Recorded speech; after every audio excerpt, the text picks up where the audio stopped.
Assalamu alaikum wa rahmatullahi wa barakatuh. Welcome, guys. We continue with the advice for young men. This series is called Men Are Human Doings and Not Human Beings. We have already established that in the world today, we are judged by what we do. Not only are we judged by others, but we judge ourselves by what we do and often by what we accomplish.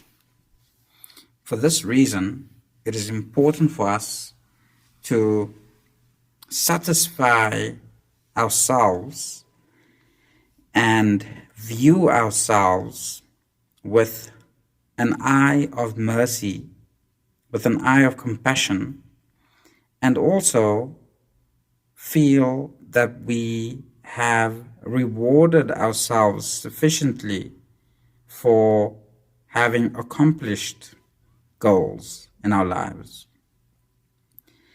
And so in this series, I want to talk about strategizing on a manner in which you may achieve goals that you have set out to accomplish, but also on how to reward yourself for those accomplishments.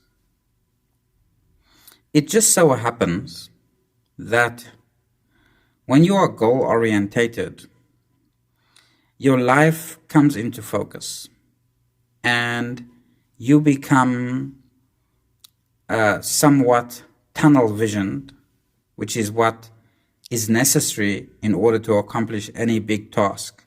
You have to focus in on the task. You have to zoom in on the goal, the destination. Where do you want to be? And in order to do that, you have to move everything out of the way, everything else out of the way. When you sharpen an image in one section of your vision, the rest needs to become blurred because everything cannot be in high detail, okay? We cannot perceive everything all at once because of our limitations, our human limitations. We have to choose what we want to see and ignore the rest. And since this is what we do invariably, whether we like it or not, we need to do so with intent. We need to do so wisely. We need to do so that it best, in a way that it would best profit us, benefit us in the long run. And so what you need to have as a young man is goals in life. And these goals should be such that you find them deeply fulfilling, you find them deeply meaningful, and you are able to envision the way in which you are going to accomplish them. And it is the goal, this goal that you have, that's going to fuel your life for the next few years and also propel you into a position much better than the position you are in. And I guarantee you that that's what it will do, because there's no way that it cannot do that. Hence, you need to take stock of yourself right now before things spin out of control and before others take stock of you. You have to be proactive with yourself. And ask yourself, what are my goals in life? Where do I want to be in the next 5 years? I don't know why these exercises always ask about what will happen in the next 5 years, but it is a good marker or indicator of someone who has a plan for himself or herself. And once you know what that is, you then need to say, what do I need to do in order to get there? And you need to set out markers. You need to set out markers that will account for your time within these 5 years. For example, you can say by the end of 1 year, I need to have read the following books, or I need to have learnt the following skills, and in order to get to that level, I will need to do the following, have accomplished the following by the end of 6 months, and in order to get there, I would have need to accomplish some things by the end of 2 months, and so on, until you narrow it down sufficiently to weekly goals. And when you reach these weekly goals, you give yourself a pat on the back and you say, you know what? Good job. Because you will find in the world, in today's world especially, in the world of men, in the world of what men have become, very few people are going to give you a pat on the back for your accomplishments. Maybe your mother will, okay? Or your father. And sometimes not even they will do that. So you need to give yourself the pat on the back and say, you know what, good job. I'm on my way there. I'm on my way to where I want to be. And this should help you inform the types of decisions you make. So let me give you a concrete example. Let's say that by the end of 5 years, you would have liked to finish your bachelor degree, if that's what you feel is important to you, and be in some sort of internship in a particular company. Let's say those are your career goals. What do you need to do in order to get there? Okay, that's the first step. Write it down. Okay, think about it, write it down. But there's more to it than that.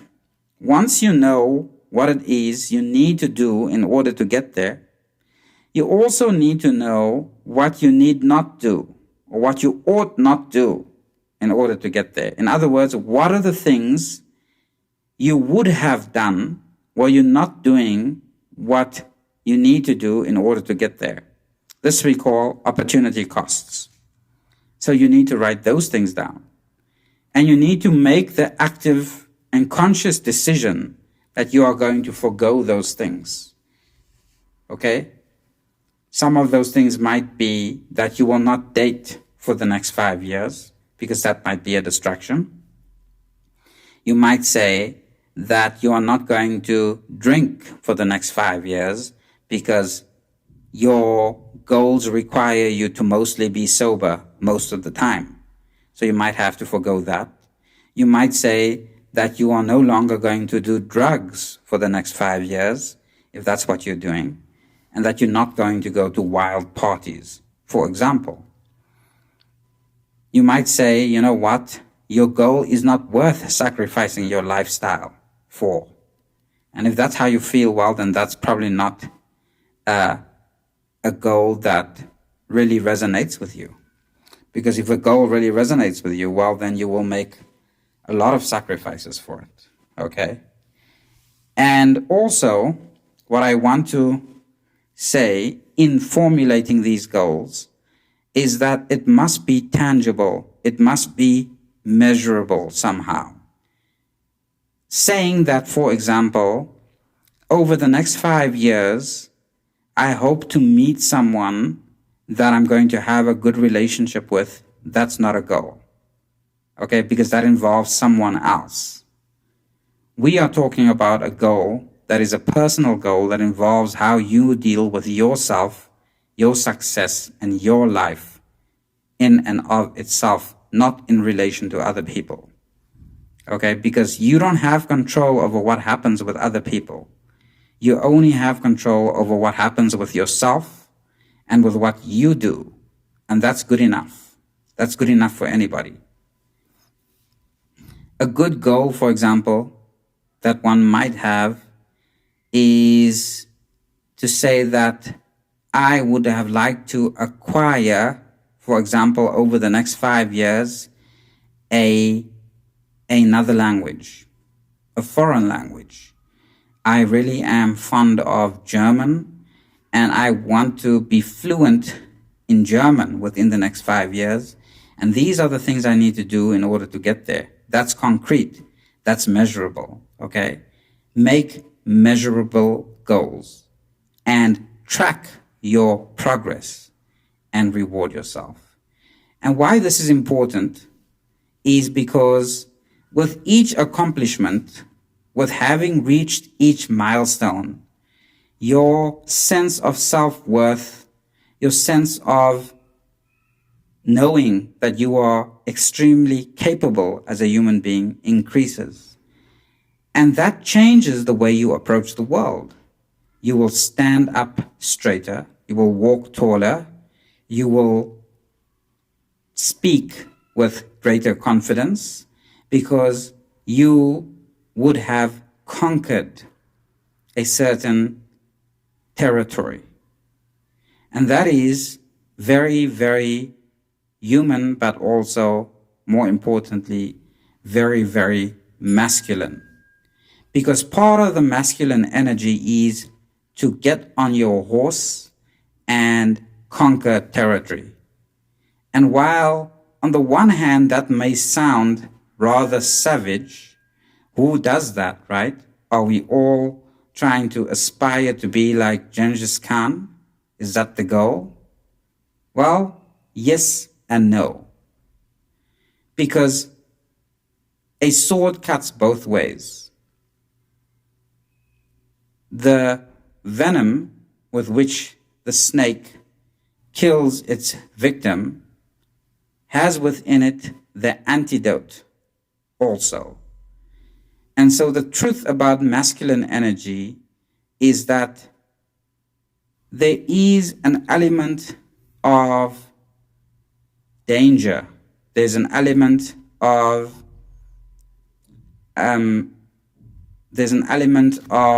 being highly disagreeable, being antisocial almost, within the masculine vibration.